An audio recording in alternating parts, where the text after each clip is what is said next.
মই বহুত মানে মোৰ যোনটো সপোন আছিলে এছিয়ান গেমছ খেলাৰ যেনেকুৱা চেম্পিয়নশ্বিপ খেলাৰ যিটো খাৰ্তকটো নাছিলে ইমান টকা পইচা মানে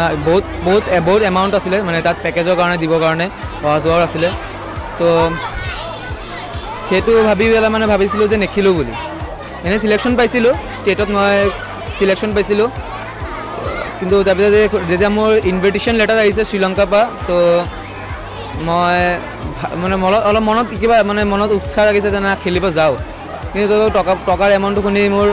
মনটো তাৰপৰা দাবী আছিলে মনৰ ভিতৰত যে ইমান টকা পইচা ক'ৰ পৰা মেনেজ হ'ব পিছত স্কুলত জনাইছোঁ কথাটো স্কুলৰ ছাৰ মেমহঁতেও কৈছে যে চব ছাৰ মেমহঁতে স্কুলৰ হেড ছাৰ চব মেম ছাৰ চবে কৈছে যে তই যা আমি তহঁতক আমি তোক কিবা হেল্প কৰিম তো ছাৰ মেমহঁতেও লাহে লাহে বহুত হেল্প কৰিলে এই ছাৰ মেমহঁতৰ হেল্প স্কুলৰ পৰা হেল্প পোৱাৰ কাৰণে পিছত পাপা য'ত কাম কৰে তাৰ পৰাও হেল্প পোৱাৰ কাৰণে আজি মই চেম্পিয়নশ্বিপটো খেলিব যাব পাৰিছোঁ আৰু গৈ পেলাই তাত গ'ল্ড মেডেল আনিব প্ৰাপ্ত হৈছোঁ মই ভৱিষ্যততো ছায়েন্সটো পঢ়াৰ মন আছে ডক্টৰ হ'বৰ মন আছে তো মই এইটো হ'ব এইটো 2036ত য়োগাটো অলিম্পিক্সত এড হৈ যাব তো মই যেতিয়া অলিম্পিক্সৰ কাৰণে ৰেডি হ'ম পিছত অলিম্পিক্সৰ কাৰণে গ'ল্ড মেডেল আনাৰো ট্ৰাই কৰিম ইণ্ডিয়াৰ কাৰণে আৰু খেলৰ ক্ষেত্ৰতো মই নতুন নামিছোঁ বেছি বছৰো হোৱা নাই 4-5 বছৰ হৈছে কিন্তু আগৰ পৰাই মই যোগাসন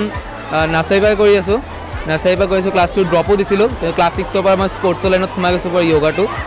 তেতিয়াৰ পৰা কম্পিটিশ্যন খেলি আছোঁ আৰু এইটো চাগে মোৰ কাৰণে বহুত ডাঙৰ এচিভমেণ্ট ৱৰ্ল্ড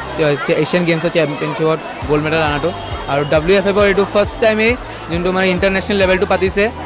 ইণ্টাৰনেশ্যনেল লেভেলৰ ফাৰ্ষ্ট টাইম মোৰ কেটেগৰীত মই গ'ল্ড মেডেল আনিব প্ৰাপ্ত হৈছোঁ আৰু মোৰ বন্ধু বান্ধৱীসকল বিশেষকৈ মোৰ ফ্ৰেণ্ডছেও মোক বহুত উৎসাহ জগাইছে মোৰ ফ্ৰেণ্ডছ বহুত আছে মানে বহুত কাষৰ ফ্ৰেণ্ডছ মনৰ কাষৰ ফ্ৰেণ্ডছ আছে বহুত তেহেঁতে বহুত উৎসাহ জগাইছে তেহেঁতৰ কাৰণে মানে কিবা এটা মানে কনফিডেঞ্চ এটা পাইছোঁ নিশ্চয় গৌৰৱৰ বিষয়ে এনেকুৱাই থাকে জানো ভৱিষ্যতলৈ সি এনেও ভাল হৈ থাকে আৰু খেলিব পাৰে আৰু ওপৰত উঠিব পাৰে এইটোৱে কামনা কৰিছোঁ আৰু চব শিক্ষাগুৰুৰো আশীৰ্বাদ আছে নিশ্চয় আশীৰ্বাদ নাথাকিলে এনেকুৱা নহ'লেহেঁতেন কাৰণ নোযোৱা ল'ৰাটোক মই যেনেকৈ পঠাইছোঁ কাৰণ টকাৰ এমাউণ্টটো অলপ বেছি আছিলে প্ৰাইভেটতো সেইটো কাৰণে চবেই হেল্প কৰিছে কাৰণে পঠাব পাৰিছোঁ স্কুলৰ হেড ছাৰকো বহুত বহুত ধন্যবাদ না ইচ্ছাটো আছে কণ্টিনিউ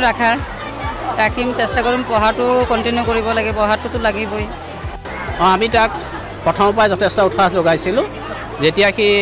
নেশ্যনেল লেভেলত গুৱাহাটীত হৈছিলে WFFৰ সেই অনুষ্ঠানত ময়ো উপস্থিত আছিলোঁ মই লৈ গৈছিলোঁ তেখেতৰ লগত আছিলোঁ মোৰ তেতিয়াই তাৰ পাৰফৰ্মেঞ্চ দেখি অনুভৱ হৈছিলে যে ই মানে বিশ্ব পৰ্যায়লৈ যাব পাৰিব বুলি তাৰপিছত পৰৱৰ্তী পৰ্যায়ত সি আহি জনালে যে ছাৰ মই কলম্বোলৈ যাব পাৰিম মই চিলেকশ্যন পাইছোঁ তাৰপিছত সি অৱশ্যে এটা কথা ঠিকেই কথা কৈছে যে আৰ্থিক অৱস্থাৰ কাৰণে প্ৰথমতে যোৱাটো কেঞ্চেলেই হৈছিলে আমি যথেষ্ট উৎসাহ দিলোঁ আমাৰ বিধায়ক মহোদয়ে যথেষ্টখিনি সহায় কৰিলে তাৰ ফলত সকলোৰে সহায় সহযোগিতাত সি যাব পাৰিলে আমি এতিয়া আশা কৰিছোঁ যে আগন্তুক অলিম্পিকলৈ যাতে তেওঁক আমি পঠাব পাৰোঁ আৰু তাৰ কাৰণে যিখিনি আৰ্থিক সহায়ৰ প্ৰয়োজন হয় আমি নিশ্চয় বিদ্যালয়ৰ ফালৰ পৰা সমূহ শিক্ষক শিক্ষয়িত্ৰীয়ে মিলি সহায় কৰিম বুলি আমি প্ৰতিশ্ৰুতিবদ্ধ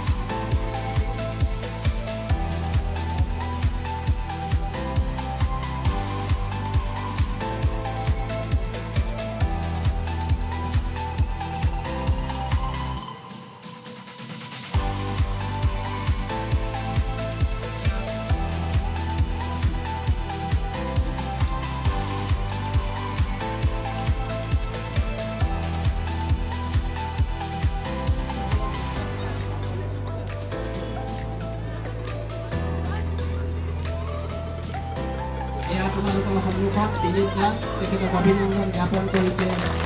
আমাৰ বিদ্যালয়